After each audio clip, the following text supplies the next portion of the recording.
결정적인 건 수도방위사령부, 수도경비사령관 때문에 그런 거예요. 예.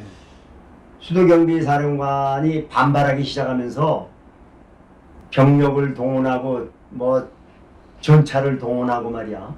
포병까지 동원하고 해서 합동수사본부를 공격하라고 명령을 시작했어요.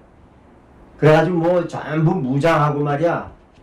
그 반발이 너무 심한 거지. 예. 그런 상태인데 그것이 이제 12.12가 더 크게 확대된 근본 원인이 된 거죠.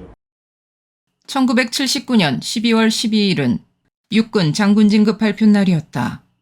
오전 11시경 직속상관인 헌병단장 조응대령이 장군으로 진급되었다는 통보를 받고 축하 분위기로 가득했으며 오후 2시경 사령관, 헌병감 등 만찬이 예정되어 있다는 통보를 받고 관사로 퇴근했다. 샤워를 마치고 저녁 식사를 시작하려고 할 때 사령부 상황장교로부터 긴급한 상황보고 전화가 걸려왔다. 우경윤 대령과 권정달 대령이 진급 누락에 불만을 품고 정승화 참모총장을 납치했으며 헌병단 5분 대기조를 출동시키라는 지시였다. 곧이어 총장 공간 현장에 도착하였는데 시간은 저녁 8시경이었다. 도착하자마자 야 신중용 내가 지금 명령을 하니까 저 안에 공격을 해서 저 안에 있는 놈들을 모조리 다 잡아. 그러니까 총장 공간을 얘기하는 겁니다. 지금 안쪽으로. 만약에 불응하면 사살해. 이렇게 명령을 하는 거예요. 그럼 나는 굉장히 당황하고 의아심을 가졌지. 아니 저 안에 있는 헌병도 우리 헌병이고 밖에도 지금 우리 헌병이 지금 대기하고 있는데 헌병끼리 총질하고 싸움을 붙이다니 이게 무슨 소리 하는 거야. 그리고 이미 총장은 납치돼 연행돼 갔잖아.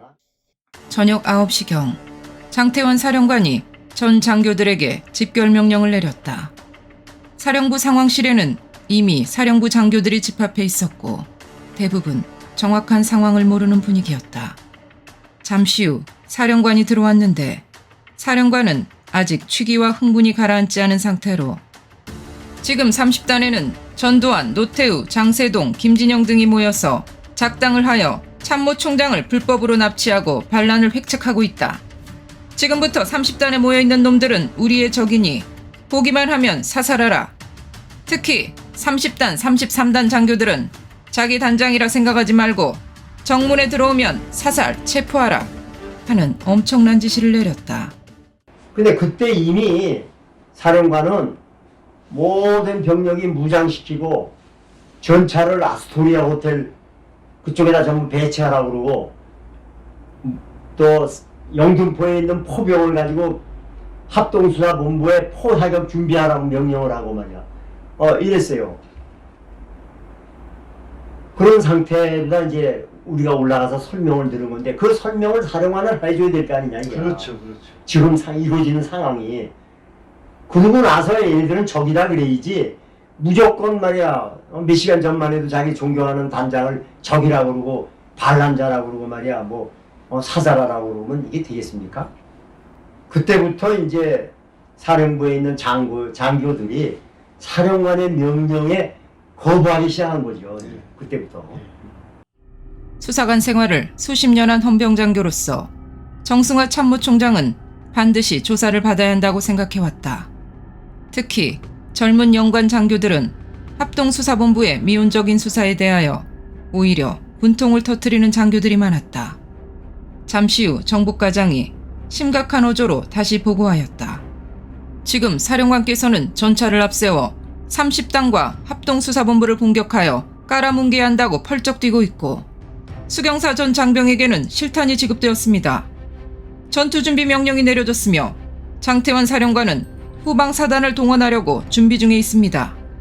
나는 혼란스러운 마음을 정돈하면서 정확한 상황 판단을 하기 위해 온 정신을 집중하였다. 그리고 이 상황을 조응 헌병단장에게 보고하니 걱정 말고 다른 상황이 생기면 보고해달라고 지시했다. 얼마 후 헌병단 상황장교가 긴급 보고사항을 전달하였다. 헌병단 신윤희 중령도 30단에 모여있는 놈들과 같은 동조 세력이니 발견하면 사살하거나 체포하라는 지시가 내려졌다는 보고였다. 참으로 기가 막힌 일이었다. 그 포병 단장이 명령을 받고 사령관한테 거부했어요. 뭐라고 거부했냐면 사령관님 그 포사격은 안 됩니다. 그거는 관측 사격을 해야 되는데 관측 사격을 아무리 잘해도 그 명중하기가 어렵습니다. 주변에 다 그렇죠. 포탄이 떨어집니다. 그러면 거기 저 청와대 주변에 있는 민가고 뭐고 다 불바다가 되는데 그건 있을 수 없습니다. 그리고 거부했어요. 예. 이게 첫 번째 단장의 거부입니다. 그 외에 말이야 뭐 전차 대대를 아스토리아 호텔 앞에서 공격 대기 지점에다 배치하라고 그러고 거기에 권총을 빼들고 사령관이 나타나서 합동수사본부를 공격하라고 전차 대대장한테 뭐 압력을 넣고 말이야 이랬어요. 그 전차 대단이 도망다니고 그런 적이 있는데 그런 상황입니다. 그러니까 완전히 뭐 장갑차 다 동원되고 그 다음에 무장 다 해서 병력은 출동 준비 다 하고 연병장에 다 집결하라고 그러고 이런 상태였어요. 그런 상태에 저한테 이제 명령이 떨어진 겁니다. 답답하고 초조한 시간이 흐르던 밤 11시경 드디어 헌병단장의 지시가 내려졌다.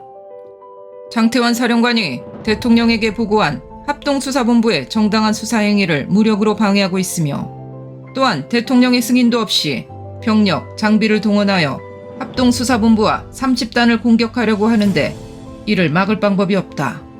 사령관을 현행범으로 체포하여 합동수사본부로 연행하고 다른 장군들은 무장 해제시켜라. 나는 명령을 받은 후 바짝 타는 목을 적시기 위해 물을 한 주전자 넘게 마신 것 같았다. 직속 상관인 조웅 헌병단장이 무장 해제 및 사령관 체포 명령을 내린 이상 부단장인 나는 직속 상관의 명령을 이행할 책무가 있지 않은가. 그러나 참으로 결심하기 어려운 시간이었다. 내가 고민에 빠져 있는 사이 사령부 전차는 이미 전투 준비를 완료하고 부대 앞 아스토리아 호텔 쪽으로 배치되었다.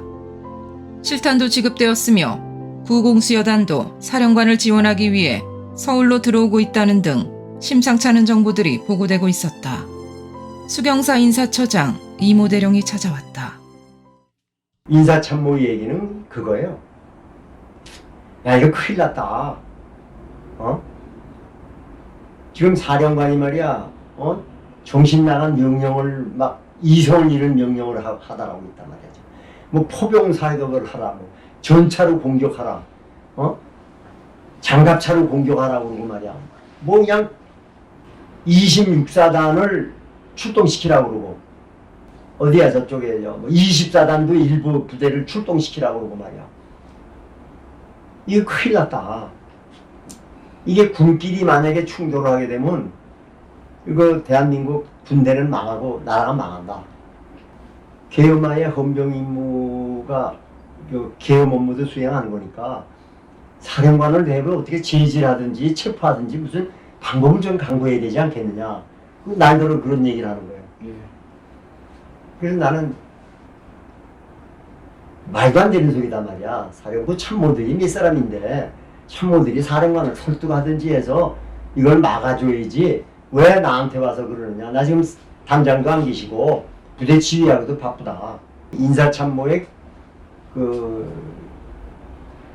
요약하면 군끼리 절대 충돌해서는 안 된다. 지금 사령관이 이성을 잃고 막 공격하라고 그러는데 이게 큰일 났다. 이거 막아야 된다. 그런 요지예요.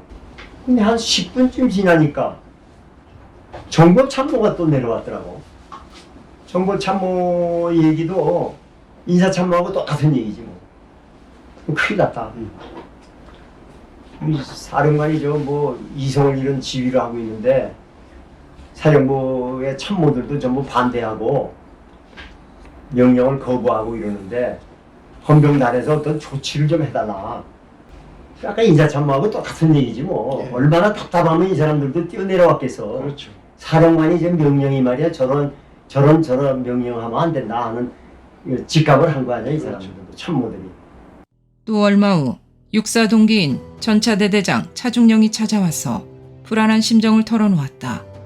사령관으로부터 30단과 합동수사본부를 공격하라는 명령을 받고 전차 1개 중대를 아스토리아 앞 도로에 전진 배치했는데 이럴 때 내가 어떻게 하면 좋겠는가?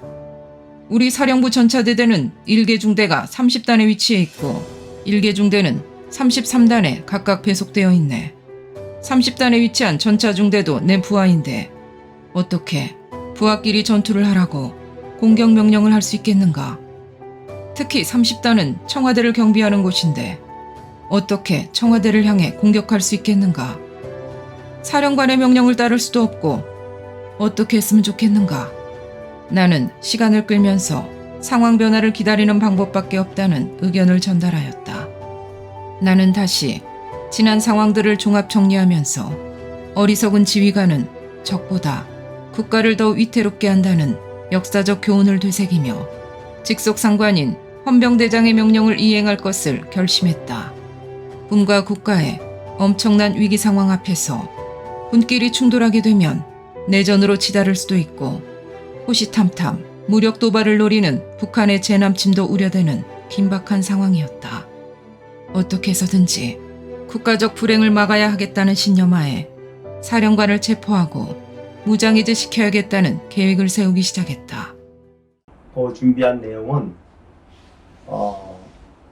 3개 중대에 1개 중대 20명씩 하사관급으로 나 총기 사고 나면 큰일 나니까 하사관급들로 20명씩에서 60명을 준비하라고 지침을 줘서 중대장 2명, 그 다음에 정복과장, 그 다음에 하사관 2, 나하고 이렇게 6명은 사령관실로 들어가고 나머지 20명씩 60명, 1개 중대는 1층 현관, 2개 중대는 2층 각 출입문, 3개 중대 20명은 3층 각 출입문을 전부 봉쇄하도록 임무를 짰습니다. 그래가지고 60명을 인솔해서 내가 이제 사령부로 간 거죠.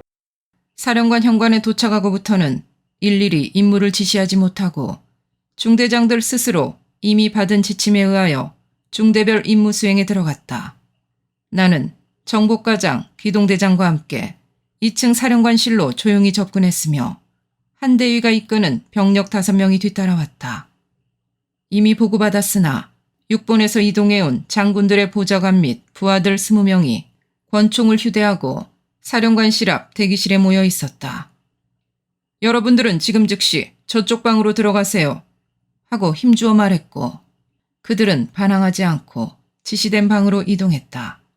그 후 옆방 접견실에 있던 사령관이 급히 사령관실로 들어왔다. 야 신중용, 네가 나한테 이럴 수 있느냐? 그러시더라고. 그래서 사령관님 죄송합니다. 국가의 명령을 받고 어쩔 수가 없었습니다. 제가 모시겠습니다. 했더니 사령관도 이미 상황이 끝난 걸로 알고 고개를 떨구면서 그냥 가자. 그리고 완전히 이제 그동안의 기세등등한 그 모습이 딱 주고 계시더라고. 그 수능을 하더라고. 그래서 내가 모시고 내 방으로 왔지. 내 방으로 와서 차 한잔 대접하고 합동수사본부에다 보고를 했지. 그랬더니 합동수사본부에서 장태환 사령관은 합동수사본부 수사국장한테 연행하고 참모 차장은 그 보안사령관실로 안내하라. 그리고 나머지 장군들은 전부 그 집으로 모셔라. 그러니까 사실은 정승화만 연행한 거지 딴 사람 아무도 연행한 사람이 없어요. 이게 12.12 실체입니다. 장태환 수경사령관은 합습으로 연행되어 조사받은 후 귀가 조치하였다. 끝까지 정승화 연행조사를 반대하고 합습을 공격하려고 했던 장본인이었지만 재판에 회부되지 않고 선처를 한 것이다. 예편 조치 후에도 한국증권전산 사장직 연임, 재향군인회 회장, 제16대 국회의원, 노무현 대통령 후보 보훈특보 등을 역임하였다. 여러 정권에서 요직을 맡았던 장태환 씨는 1993년 김영삼 정부 때 12.12 당시 합수부의 수사를 진행하고 도운 동료 군인들에게 반란이라는 거짓 굴레를 씌워 5.18 특별법을 끄집어내는데 큰 역할을 하게 되었다. 모든 임무를 마치고 부대로 돌아오는 차 안에서 10시간의 순간들이 파노라마처럼 스쳐가며 긴 꿈을 꾸고 깨어난 것 같았다. 문득 아무것도 모르고 있는 가족들이 생각났다. 군인이란 언제 어느 때든지 국가의 부름을 받고 목숨을 바쳐야 될 준비를 항상 하면서 생활하는 것이 아닌가. 군인의 아내 그리고 자녀들이 늘 긴장된 생활을 하고 있는 존재들이구나 하는 생각마저 들었다. 이런저런 생각에 잠겨있는 순간 부단장님, 부대에 도착했습니다 하고 운전병이 큰 소리로 보고하였다. 밖을 내다보니 참모들 몇 사람이 나를 맞이하기 위해 현관에 들어서 있었다. 나는 참모들의 손을 힘있게 일일이 악수하고 사무실로 돌아왔다. 시계는 새벽 4시를 가리키고 있었다.